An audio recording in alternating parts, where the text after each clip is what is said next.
Stock অবজারভারের পক্ষ থেকে সবাইকে শুভেচ্ছা জানাই। বন্ধুরা, আশা করি সবাই ভালো আছেন। আজ আমরা মার্কেট নিয়ে বিস্তারিত আলোচনা করব। একই সাথে কিছু গুরুত্বপূর্ণ সেক্টরও আজকের আলোচনায় আমরা কভার করব। সো বন্ধুরা, আলোচনাটি শেষ পর্যন্ত শুনতে থাকুন। আর আলোচনাটির শুরুতেই আমি রিকোয়েস্ট করব, ডিসক্লেইমার অংশটি আপনারা ভালো করে পড়ে নেবেন। পুঁজিবাজার ঝুঁকিপূর্ণ। আপনার কোনো পার্সোনাল বাই এবং সেলের কারণে আপনি যদি ক্ষতিগ্রস্ত হয়ে থাকেন, সে দায় স্টক অবজারভার বহন করবে না। শুরুতেই গত সপ্তাহের ক্লোজিং ডেতে মার্কেটের অবস্থান যদি দেখি, আমরা দেখতে পাচ্ছি সূচক ৬,২৬০ পয়েন্টে অবস্থান করছে। আর আমরা যদি গত সপ্তাহের ৫ দিনের অন এন অ্যাভারেজ দৈনিক যে লেনদেন হয়েছে সেটা দেখি, প্রায় ৬০০ কোটি টাকার মতো লেনদেন হয়েছে। আর লাস্ট উইক আমরা দেখতে পেয়েছি যে আইটি সেক্টর এবং লাইফ ইন্স্যুরেন্স সেক্টর ভালো করেছে। এছাড়া কিছু পারফর্মিং স্টক ভালো লেনদেন হচ্ছে, যেমন আমরা এখানে দেখতে পাচ্ছি Genex Infosys, EHL, Seapearl, Amranet, ADN, BSC, Rupali Life, BDCom, Gemini Sea Food, SP Ceramic. এই স্টকগুলো অন এন এভারেজ ভালোই লেনদেন হচ্ছে প্রতিদিন। এছাড়াও আমরা লক্ষ্য করেছি যে কিছু স্টক যেগুলো ফ্লোর প্রাইসে অবস্থান করছিল, ফ্লোর প্রাইস থেকে কিছু কিছু স্টক উঠে আসছে, যেটা মার্কেটের জন্য একটা ভালো দিক। আর এ সপ্তাহে যেটা সবচেয়ে বেশি গুরুত্বপূর্ণ, আমরা যেটা আপনাদেরকে প্রথমেই বলেছি যে অন এন এভারেজ প্রায় ৬০০ কোটি টাকার মতো লেনদেন হয়েছে গত সপ্তাহে প্রতিদিন। এখন এই সপ্তাহে প্রতিদিন এর চেয়ে বেশি লেনদেন হওয়াটা অনেক বেশি গুরুত্বপূর্ণ। বর্তমানে মার্কেটের জন্য একটা ক্রিটিক্যাল পয়েন্ট, সেটি হচ্ছে ৬,২৫৬ পয়েন্ট, যেখানে মান্থলি চার্টে 20 এক্সপোনেনশিয়াল মুভিং অ্যাভারেজের একটা রেজিস্ট্যান্স অবস্থান করছে। যদিও আমরা দেখতে পাচ্ছি যে লাস্ট উইক এই রেজিস্ট্যান্সটি ব্রেকআউট করে কিছুটা উপর অবস্থান করছে। মার্কেট বর্তমানে ৬,২৬০ পয়েন্টে অবস্থান করছে। রেজিস্ট্যান্সটি ব্রেকআউট করেছে, কিন্তু এই রেজিস্ট্যান্সটি ব্রেকআউট করে এখানে সার্ভাইভ করাটাও অনেক গুরুত্বপূর্ণ এই সপ্তাহের জন্য। সো এই কারণেই আমরা বলছি, এই উইকে আমাদেরকে লক্ষ্য রাখতে হবে ভলিউম বৃদ্ধি পাচ্ছে কিনা। ভলিউম যদি ৬০০ কোটি টাকা অতিক্রম করে ৭০০ কোটি টাকা কিংবা প্লাসে যদি ভলিউম হয়, তাহলে এই ক্রিটিক্যাল এই যে জোনটা, এই ক্রিটিক্যাল জোনটাতে মার্কেট সার্ভাইভ করতে পারবে। আদারওয়াইজ মার্কেট আবার রিট্রেস করার একটা সম্ভাবনা আছে। সো ভলিউমটা এই মুহূর্তে এই সপ্তাহের জন্য একটা বিগ বিগ ফ্যাক্টর মার্কেটের জন্য। সো কালকে আমরা দেখব ভলিউম বৃদ্ধি পাচ্ছে কিনা। এছাড়া যদি আমরা ডে চার্টে মার্কেটের অবস্থান দেখি, ডে চার্টে আমরা দেখতে পাচ্ছি লাস্ট উইক ভালো পারফরমেন্স করেছে, ভলিউম বৃদ্ধি পেয়েছে। ভলিউম যেখানে অ্যাভারেজ ভলিউম থেকে লো ভলিউমে ট্রেড হচ্ছিল, বিলো অ্যাভারেজ ভলিউমে ট্রেড হচ্ছিল, এখানে আমরা কারেকশন ফেজগুলোতে দেখেছি। সেখান থেকে মার্কেট এখানে একটা রিভার্সাল আমরা দেখতে পাচ্ছি, সাথে ভলিউম কনফার্মেশন আমরা এখানে দেখতে পাচ্ছি ডে চার্টে। সো এটা একটা ভালো দিক, এবং মার্কেট ডে চার্টে আপ ট্রেন্ডেই আছে, 20 এবং 50 এক্সপোনেনশিয়াল মুভিং অ্যাভারেজের উপরে অবস্থান করছে। এখন আমরা উইকলি চার্টে ডিএসসি ব্রড ইন্ডেক্সের অবস্থান যদি দেখি, আমরা এখানে একটি রেড লাইন ড্র করেছি। এটাকে আমরা একটা রেসিস্ট্যান্স লাইন হিসেবে ট্রিট করছি, একটা ট্রেন্ড লাইন। এবং মার্কেট যেহেতু বর্তমানে ডাউনওয়ার্ড একটা ট্রেন্ডের মধ্যে অবস্থান করছে, এখন মার্কেট ট্রাই করছে এই রেসিস্ট্যান্সটি ব্রেকআউট করার জন্য। গত সপ্তাহে আমাদের একটা আলোচনায় আমরা আপনাদেরকে বলেছিলাম যে মার্কেটের জন্য লাস্ট উইক বড় চ্যালেঞ্জ হচ্ছে ৬,২৫০ থেকে ৬,২৭০ এই জোনটাকে অতিক্রম করা। সো মার্কেট এখানে ভালো একটা প্রাইস অ্যাকশন করেছে। এখানে আমরা উইকলি চার্টে একটা রিভার্সাল সিগন্যাল দেখতে পাচ্ছি, এখানে একটা স্পিনিং টপ রিভার্সাল, এবং এরপরে কিন্তু একটা বুলিশ ক্যান্ডেল আমরা পেয়েছি। সো এটা ইটসেলফ একটা রিভার্সাল সিগন্যাল। সাথে আমরা এখানে দেখতে পাচ্ছি যে একটা ডবল বটমও মার্কেট এখানে করেছে। এবং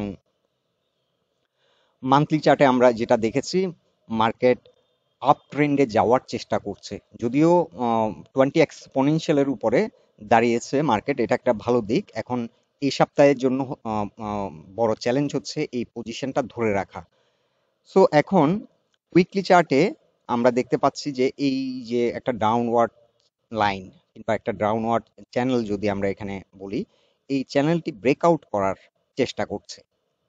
আর এই ট্রেন লাইনটি যদি ব্রেকআউট করতে পারে, আমরা যেটা এক্সপেক্ট করছি যে নেক্সট উইক ভলিউম বৃদ্ধি পাওয়াটা মার্কেটের জন্য গুরুত্বপূর্ণ।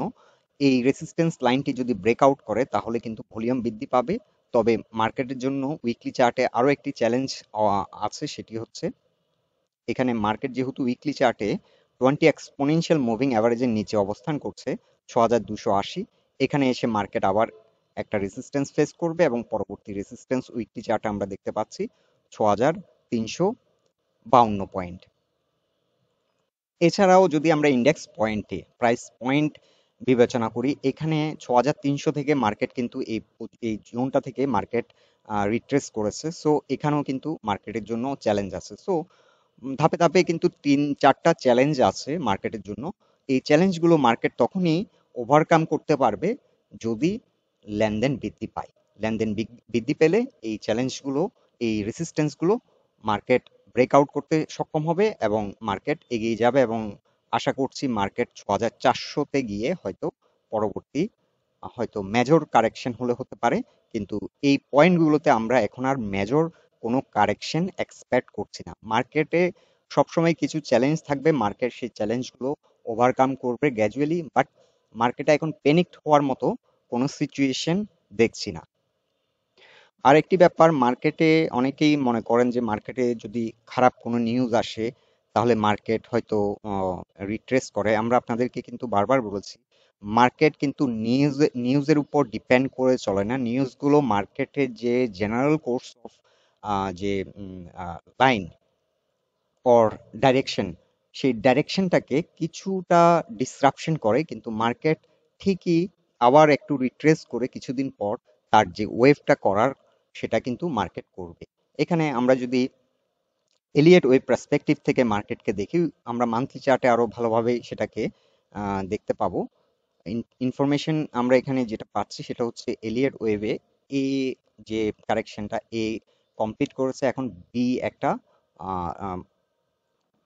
সো এখানে একটা মেজর ওয়েভ কমপ্লিট করেছে এ, এখন একটা রিভার্সাল যে ওয়েভ সেটা বি ওয়েভটা কমপ্লিট করবে এবং সেটা আশা করছি 6,500 মিনিমাম 6,500, সেক্ষেত্রে 6,670 পর্যন্ত যেতে পারে 50% যদি রিকাভারি দেয়। আর মিনিমাম 38% এটা আমরা এক্সপেক্ট করছি একটা মিনিমাম রিভার্সাল। আর সেক্ষেত্রে অনেক সময় মার্কেট স্ট্রং থাকলে সেটা 61% পর্যন্ত কিন্তু রিকভারি দিতে পারে।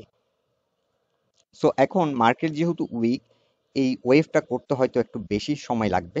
মার্কেটে স্ট্রং থাকলে এই ওয়েভগুলো করতে হয়তো দেখা যায় যে 15 দিন কিংবা 1 মাসের মধ্যে করে, কিন্তু মার্কেট যখন উইক থাকে এই ওয়েভটা ক্রিয়েট করতে হয়তো অনেক সময় 3 মান্থস টু 6 মান্থ সময়ও লেগে যেতে পারে, depending on the market situation, economic situation, এগুলো মার্কেটে কিন্তু অনেক বেশি ইম্প্যাক্ট রাখে।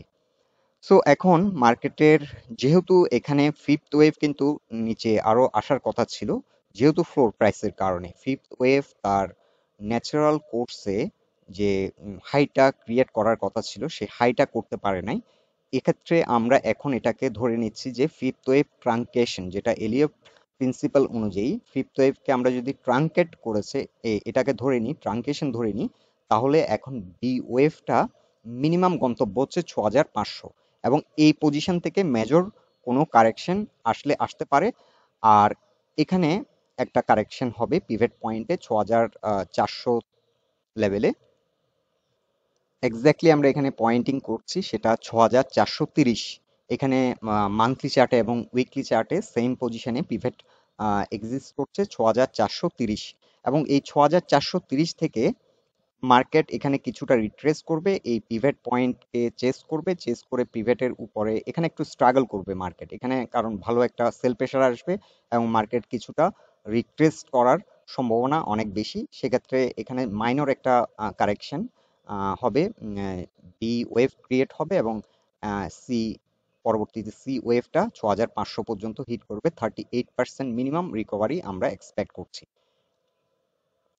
সো অনেকেই হয়তো আবার কনফিউজড হবেন, মার্কেটে যদি কোনো একটা আবার নিউজ আসে মার্কেট কিছুটা নিচে নামবে, অনেকেই ভাববেন যে ওয়েভটা হয়তো হবে না, কিন্তু ওয়েভটা টাইম নিলেও এখানে ওয়েভটা ক্রিয়েট হবে এবং ওয়েভ ক্রিয়েট হতে বাধ্য যদি এখানে ফ্লোর প্রাইস এখন তো ইমিডিয়েট তুলে নেবে বলে মনে হচ্ছে না মার্কেটে স্ট্রং না হওয়া পর্যন্ত।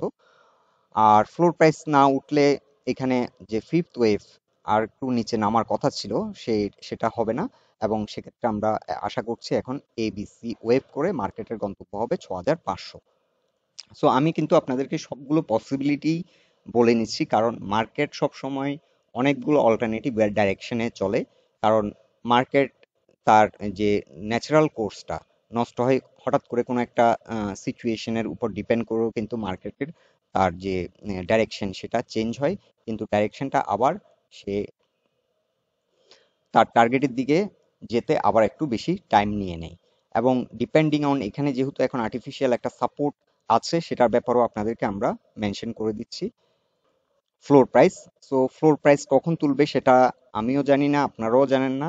এটা অথরিটি ভালো জানে, এবং এটা ডিপেন্ড করছে সিচুয়েশনের উপর। মার্কেট যদি, গত সপ্তাহে আমরা সেম কথাটাই বলেছিলাম, মার্কেট যদি স্ট্রং হয় তখন ফ্লোর প্রাইস তুলে দিলে মার্কেট কিন্তু এফেক্টেড হবে না। এখন আমরা শর্টকাটে দু একটা সেক্টর নিয়েও আপনাদেরকে জানাচ্ছি। আমাদেরকে অনেকেই রিকোয়েস্ট করেছিলেন যে ইন্স্যুরেন্স সেক্টর নিয়ে আলোচনা করার জন্য।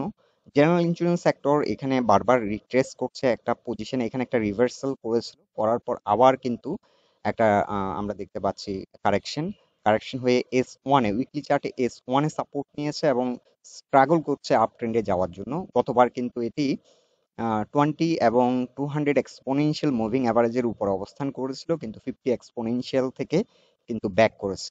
এখন আবার চেষ্টা করছে, ভলিউম কনফার্মেশন নেই, এটা একটা উইকনেস। এখানে কিন্তু একটা ভলিউম বৃদ্ধি পেয়েছিল এবং আমরা হোপফুল ছিলাম যে ভলিউমের সাথে কিন্তু একটা মোটামুটি প্রাইস অ্যাকশন হয়েছিল। আমরা অনেকটা হোপফুল ছিলাম যে ইন্স্যুরেন্স সেক্টর হয়তো এবার কিছুটা পারফরমেন্স, মিনিমাম একটা পারফরমেন্স করবে, মিনিমাম একটা রিকভারি, অ্যাটলিস্ট 38% রিকভারি করবে, কিন্তু সেটা হয়নি। বারবার আমাদেরকে হতাশ করছে এই সেক্টরটি। এখন যাদের অনেক হাই রেঞ্জে কেনা আছে, আমাদেরও কিছু কিছু স্টক কিনা আছে, আমরা কিন্তু এগুলো সেল দিচ্ছি না। আর এখানে আপনারা চাইলে অ্যাভারেজ ডাউন করতে পারেন। এই সেক্টরটি ঢাকা স্টক এক্সচেঞ্জে অলওয়েজ গুড পারফর্মিং একটি সেক্টর। এখন ডিউ টু মার্কেট সিচুয়েশন এই সেক্টরটি পারফর্ম করছে না, কিন্তু এই সেক্টরটি মার্কেট আবার একটা স্ট্রাকচার যদি দাঁড়ায়, মার্কেট যদি আবার গতিশীল হয়, একটা মিনিমাম পারফরমেন্স যদি মার্কেট করে, তাহলে এই সেক্টরটি অবশ্যই পারফর্ম করবে বলে আমরা আশাবাদী। এখন আমরা উইকলি চার্টে যদি লাইফ ইন্স্যুরেন্স সেক্টরের অবস্থান দেখি, লাইফ ইন্স্যুরেন্স সেক্টর আমরা দেখতে পাচ্ছি যে একটি আপ ট্রেন্ডের মধ্য দিয়েই যাচ্ছে। ভলিউম বৃদ্ধি পেয়েছে লাস্ট উইক, এটা একটা ভালো দিক। কিছুটা রিট্রেস করেছে, এখানে কয়েকটি রেজিস্ট্যান্স প্রাইস পয়েন্ট লেভেলে আছে, এখান থেকে একটা রিট্রেসমেন্ট আমরা দেখতে পাচ্ছি। এই জোনটাতে একটা রেজিস্ট্যান্স ফেস করছে। সো এই এখন এই সেক্টরটির মিনিমাম গন্তব্য হচ্ছে 96। এখান 96 এর আগে আমরা কিন্তু মেজর কোনো কারেকশন দেখতে পাচ্ছি না। এখান থেকে হয়তো একটা রিট্রেস করে এই পজিশনে এসে আবার সাপোর্ট নিবে 90-তে। সো আপাতত আমাদের টার্গেট হচ্ছে 96। আমি লাইফ ইন্স্যুরেন্স সেক্টর নিয়ে গত সপ্তাহে একটি আপডেট দিয়েছিলাম, যারা বিস্তারিত জানতে চান ওই পোস্টটি আপনারা দেখে নিতে পারেন।